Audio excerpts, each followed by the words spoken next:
Bismillahirrahmanirrahim. Assalamualaikum warahmatullahi wabarakatuh. Perkenalkan, nama saya Minsi Lestari. Saya dari Prodi Hubung Internasional. Nah, di sini saya akan menjelaskan sedikit tentang sistem politik perbandingan menurut Gabriel A. Almond.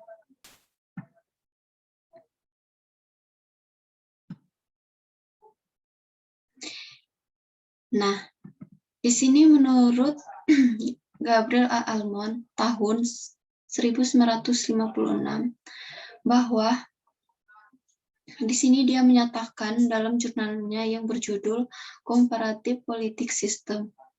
Nah, di sini bahwasannya teori sosial adalah sebuah konsep kural bagi semua penyakit disiplin ilmu.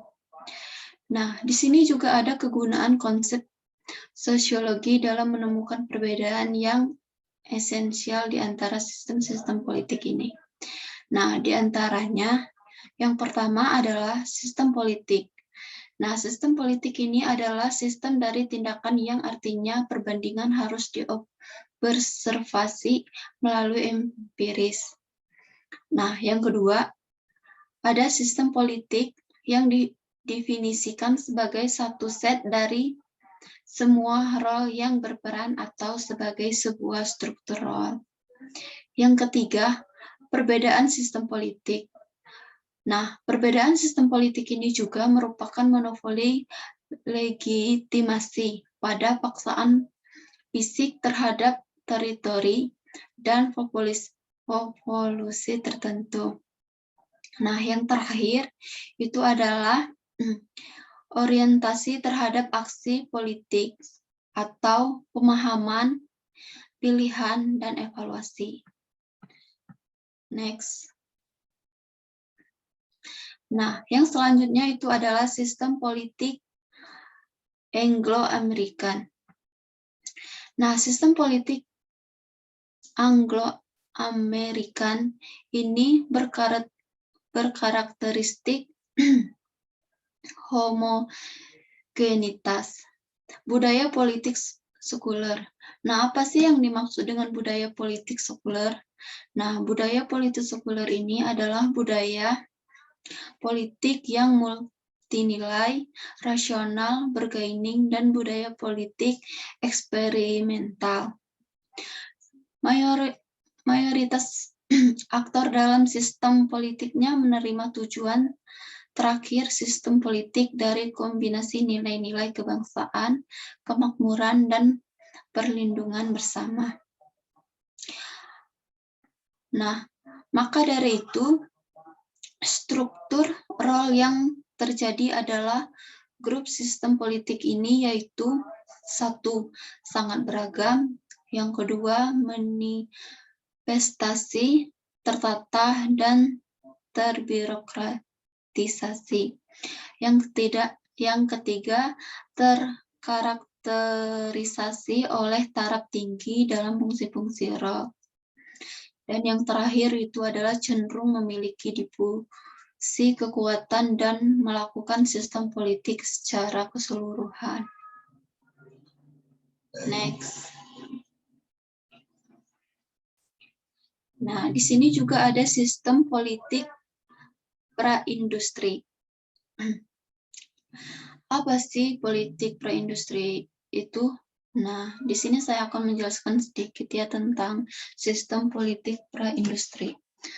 Nah, sistem politik pra-industri itu adalah sebagai budaya politik campuran partai-partai dan grup penekan berperilaku dalam cara yang tak lazim. Birokrasi dan angkatan bersenjata seringkali mendominasi sistem politik serta terdapat atmosfer yang tidak dapat terprediksi secara keseluruhan. Karakteristik dari sistem politik ini menjadi jelas dalam analisis struktur role politik, yang mana tidak terlalu berkarakter. Derajat rendah dalam diferensiasi, derajat tinggi dalam pertukaran role, dan merupakan campuran dari struktur role politik. Next. Nah, di sini ada juga sistem politik totalitarian. Budaya politik totalitarian terdapat kesan homogenitas. Namun, homogenitas tersebut bersifat sintesis. Kenapa? Karena tidak ada organisasi sukarelawan dan media yang tidak dipegang oleh pusat, maka tidak akan terjadi penilaian terhadap jalan mana yang diterima baik dari pemerintah totalitarian. Maka dalam sistem politik ini terhadap adanya pelaksanaan kekerasan yang kuat untuk mendukung pelangsungan sistem. Nah, di sini juga ada dua ya karakteristik dari struktural totalitarian ini. Yang pertama itu dominasi coercive role, dan yang kedua itu ketidakstabilan fungsi power role birokrasi, partai, angkatan bersenjata, dan polisi rahasia. Dan yang selanjutnya itu adalah sistem politik benua Eropa. Sistem Eropa ini juga merupakan fragmentasi dari sistem politik budayanya. Berbeda dengan sistem non-Western yang merupakan campuran budaya-budaya politik yang sangat kontras satu sama lainnya. Nah, kalau sistem Eropa politik, budaya politik terkarakteristik oleh pola ketidakseimbangan perkembangan. Variasi kebudayaan mereka merupakan outgrowing dari kebudayaan-kebudayaan sebelumnya dan manifestasi politik. Nah, karakteristik struktur role politik dari sistem ini berasal dari alienasi umum dari pasar politik dan tidak terdapatnya role politik individu sebab role terikat dalam subkultur dan mengkonstitusikan dari terpisahnya dari subkultur, maka karakteristiknya sebagai berikut.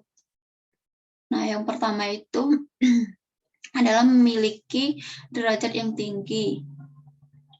Yang tadi yang saya sebutkan di slide sebelumnya ya. Nah, sekian dari saya. Bila ada kekurangan, mohon maaf. Billahi taufiq walhidayah. Wassalamualaikum warahmatullahi wabarakatuh.